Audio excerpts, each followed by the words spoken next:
ஆவிக்குரிய உலகத்துல ஏதோ ஒரு காரியத்தை நம்ம என்ன பண்ணிட்டு இன்னைக்கு உலகத்துல, மாம்ச உலகத்துல தெரியாத மாதிரி நின்று கொண்டிருக்கோம். அல்லேலூயா.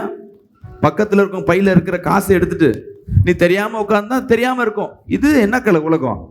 மாம்ச உலகம். ஆனா ஆவிக்குரிய உலகத்துல உன்னை சூழ்ந்து தேவ தூதர்கள் கண்கள் பார்த்து கொண்டிருக்கு. அல்லேலூயா. அத தேவன் சொல்லுகிறார், நீ அந்த ரங்கத்துல செய்கிற பாவம் எனக்கு வெளிரங்கமாய் காணப்படுகிறது. அல்லேலூயா. அதே போல நீ அந்த ரங்கத்துல பண்ணுகிற ஜெபம், உன் ஆழ் இருதயத்துல பண்ணுகிற விண்ணப்பம் எனக்கு வெளிரங்கமாய் கர்த்தர் காணப்படுகிறதுன்னு சொல்லுகிறார். ஒருத்தர் குடிக்கிறாருன்னா அந்த வருமானம், பிள்ளைக்கு போக வேண்டிய வருமானம் என்ன பண்ற? நீ சாராயத்து கொடுக்கிற. நீ வாழ வேண்டிய ஜீவியம், இத்தனை ஆண்டுகள் வாழ வேண்டிய கர்த்தர் கொடுக்கப்பட்டிருக்கு. ஒவ்வொரு தண்ணி சாப்பிடும் போது குவார்டர் சாப்பிட ஒரு ஆண்டு உன் ஆயுசு காலம் குறைஞ்சு கொண்டிருக்கு. உன் மனைவியோடு பிள்ளையோடு சேர்ந்து வாழ வேண்டிய வாழ்க்கையின் நாட்கள் குறைந்து போகிறது. ஒரு ஆமென் சொல்லுவோமே.